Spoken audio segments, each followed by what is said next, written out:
Será que o mercado está otimista demais com uma mudança de rumo no Brasil em 2026? E se as coisas continuarem do jeito que estão, ou quem sabe até pior? Afinal, o cara que está no comando hoje só não fez estrago maior porque não deixaram. Já pensou se derem um pouco mais de espaço para ele? Você está no canal Investidor Cético, eu sou seu host André Massaro, e se você já conhece o canal, deve ter percebido que eu estou num cenário um pouco diferente, ainda meio improvisado, e que o canal ficou algumas semanas sem publicar. Pois é, os efeitos de uma mudança. Por outro lado, se não conhece o canal, seja bem-vindo e aproveite para se inscrever, assim você fica sabendo sobre investimentos, finanças e economia por uma perspectiva mais cética e, tomara, menos dogmática. Ok, nesse período em que o canal teve um recesso forçado, um monte de coisa aconteceu, com destaque para o infame tarifaço. Supostamente uma punição dos Estados Unidos ao Brasil por, entre outras coisas, uma insistência do nosso atual dirigente em questionar a hegemonia do dólar, algo que, diga-se de passagem, outros líderes dos BRICS não demonstram tanto interesse. Alguns dizem, com razão, que o tarifaço acabou sendo um presente do governo Trump para o presidente Lula, que estava mergulhando na impopularidade e parece ganhou algum fôlego com isso. E importante ressaltar, não é um fôlego que melhorou significativamente a situação, mas sim deixou menos pior. Seja como for, o mercado financeiro parece seguir firme na tese de que vai ter uma mudança de regime em 2026. Existe uma visão dominante de que esse alívio na queda de popularidade é só um boost temporário, só um respiro mesmo, baseado em um certo nacionalismo de ocasião. Mas o que vai mandar mesmo é a situação econômica e a percepção das pessoas com o desempenho da economia que está cada vez pior.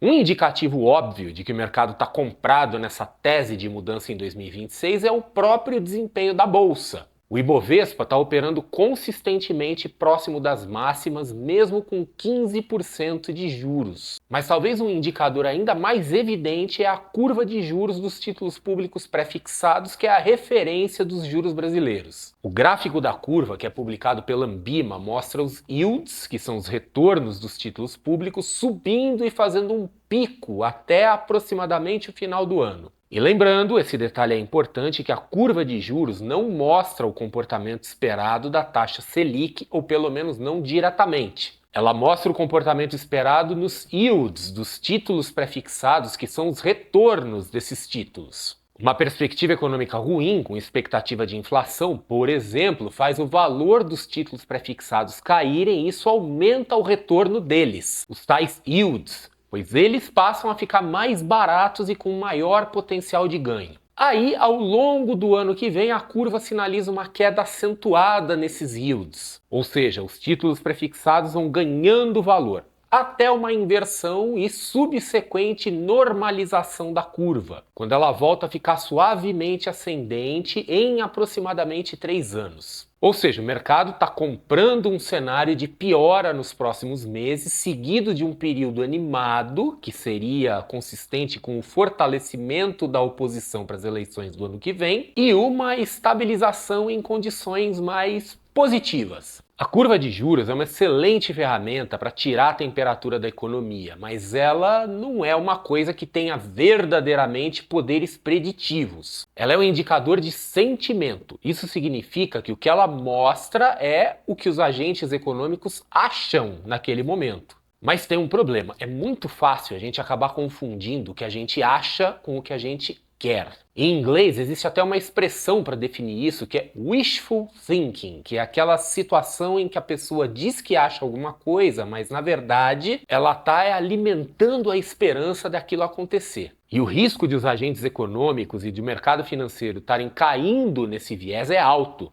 ainda que as chances de uma recuperação significativa na popularidade do governo pareçam remotas, ao menos no momento em que eu gravo esse vídeo. A grande questão é e se? E se esse cenário se revelar mais desejo do que realidade e 2026 apontar para uma continuidade e, pior ainda, para uma continuidade com uma orientação ainda mais anti-mercado e anti-negócios? Deixa eu te falar uma coisa, eu comecei a fazer uma live / podcast, ou seja lá o que for, aqui no canal com o Marcelo Fanta, que é meu parceiro na comunidade Opções em Ação, chamada Os Filhos da Put. É um nome meio estranho, mas quem é familiarizado com as opções entendeu. Ela está acontecendo nas segundas-feiras, às 21 horas, e você já está convidado. Mas eu falei dessa live, pois na primeira edição, e você vai encontrar a gravação aqui no canal, eu falei de uma estratégia de investimentos que eu venho usando para mim mesmo e promovendo há bastante tempo, que é a exposição maior em títulos pós-fixados, destaque para LFT, Tesouro Selic, e o uso desses títulos como lastro para fazer operações com opções. O interessante dessa abordagem é que é uma espécie de barbell. Se não conhece a abordagem barbell, dá uma olhada nesse outro vídeo aqui, só que apoiada não só na alocação do capital, mas também no prazo.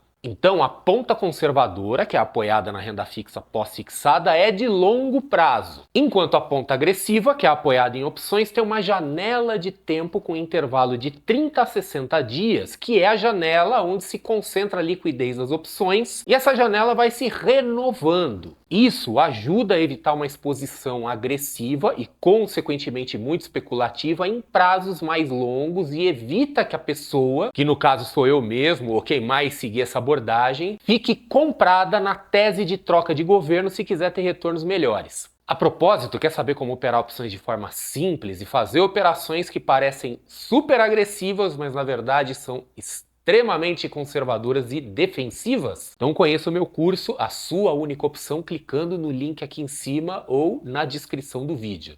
Tenho certeza que você vai gostar. Bem, isso que eu descrevi é uma abordagem defensiva que vai permitir obter ganhos relevantes e ao mesmo tempo dar algum grau de proteção contra cenários adversos que possam vir em 2026. E é óbvio que essa estratégia tem limitações.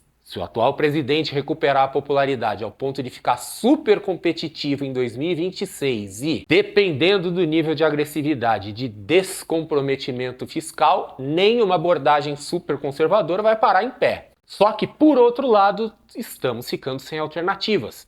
Eu sei que a resposta óbvia para muita gente é: vou tirar meu dinheiro daqui. Só que nos Estados Unidos o presidente acabou de anunciar a demissão de uma diretora do Fed, o Federal Reserve, e isso joga incerteza naquele que é considerado porto seguro pela maioria dos brasileiros. Como fica nessa situação? A diferença dos dias de hoje para alguns anos atrás é que há poucos anos, em um cenário de incerteza, a pessoa podia tirar o dinheiro do Brasil, dolarizar e ia dormir em paz. Dolarizar era o caminho fácil e óbvio, só que as coisas já não estão tão óbvias assim. Se esse cenário esperado pelo mercado de uma mudança de regime em 2026 for realmente sólido, a melhor abordagem seria pré-fixar, ou seja, se entupir de pré-fixados e de títulos ligados ao IPCA para surfar essa curva de juros para baixo, descer como se fosse um escorregador, um tobogã. A questão é como se gerencia os riscos se o cenário virar e essa curva resolver empinar para cima. A postura cética me sugere que essa abordagem de ficar mais defensivo no longo prazo e mais agressivo em movimentos táticos de curto prazo é a melhor abordagem. Mas eu tô mais que disposto a ouvir o que você acha e qual seria a sua abordagem. Afinal, o espaço de comentários está aqui embaixo e ele é seu. Conta aí quais são seus planos para 2026. Não se esqueça de se inscrever no canal e a gente se vê em um próximo vídeo, agora que estamos retomando a rotina por aqui.